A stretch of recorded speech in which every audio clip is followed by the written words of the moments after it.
Okay, welcome to part 2 of my noobs guide to playing PlayStation 2 copied games without the use of a mod chip. In the first part video I showed you how to make a image file of the game 007 Agent Under Fire, and also showed you where to download the files that we're going to need to make this happen.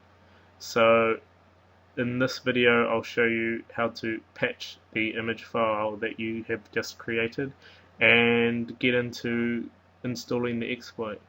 So hope you enjoy the video. Remember to rate and subscribe to my YouTube page and check it out. Okay, so hopefully on your desktop you should have created an image file using ImageBurn.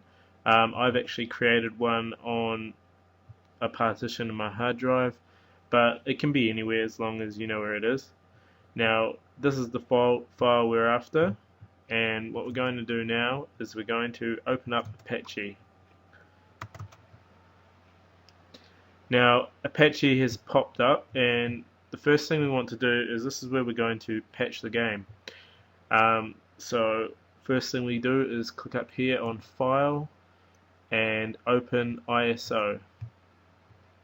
Now search for the image file that you created and click open.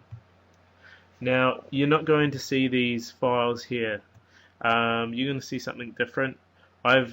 Remember that I was using Final Fantasy 12 as a demo because I don't have the game 007 Agent Under Fire.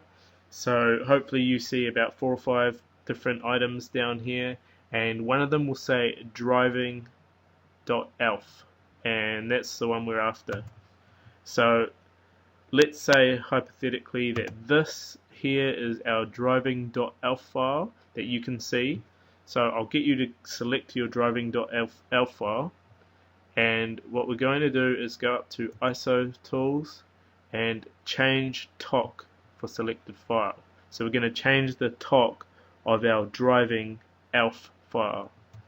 So once that comes up under file name, hopefully it says driving.elf, and don't worry about these first 2 columns here. What we're after is the size. See the size here? So click in there and delete that. Now the next thing we're going to do is we're going to go back to our PlayStation 2 folder and click back to the start, and we're going to go to the driving.elf file that we created in video 1. Right click on that and go to properties, and under size you can see here in bytes it says 869464. Now that's what we're after.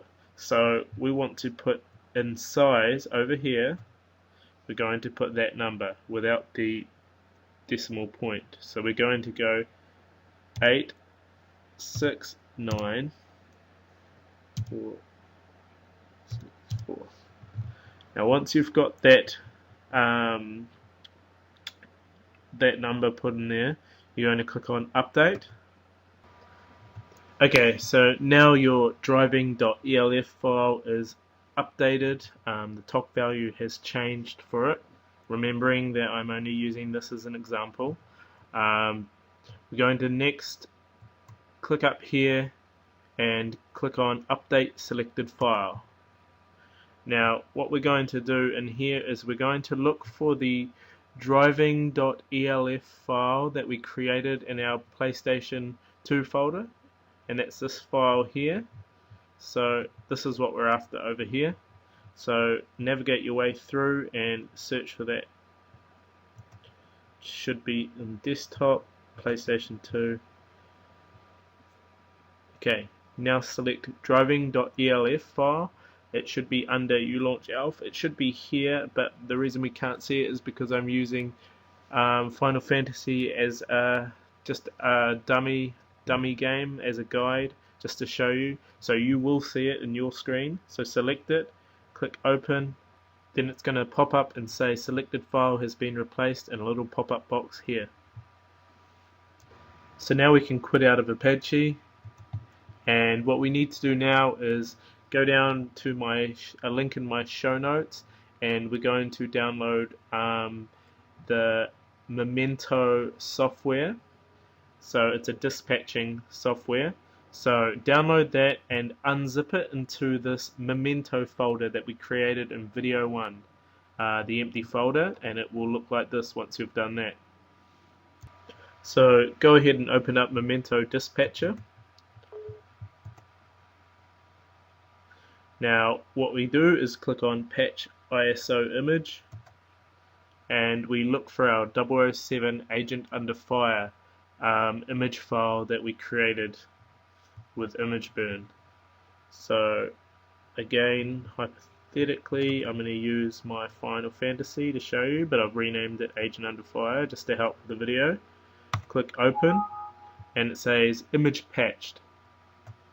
So close out a Memento now, and close everything down out of our road. Now what we want to do is we're going to open up image burn. And this is where we're going to re-burn the patched version of the 007 game that we've been messing around with. So we have to click on Write Image File to Disk, and up under here where it says Source, we're going to click on the little magnifying glass, and we're going to either look on our desktop where we should have the image file, or we'll navigate our way through till we find the game file that we've patched, and we're going to click open. Now you want to insert a DVD, blank DVD plus or minus into your drive, ready to reburn the game. Now we don't need to worry about any of these settings, they're all good. And insert your empty disk, and then click on this down here, and that's going to reburn our game back to disk. So just let it burn the ISO image of our 007 Agent Under Fire. It's going to take about 15 minutes, so wait for that to happen, and I'll catch you in the next part.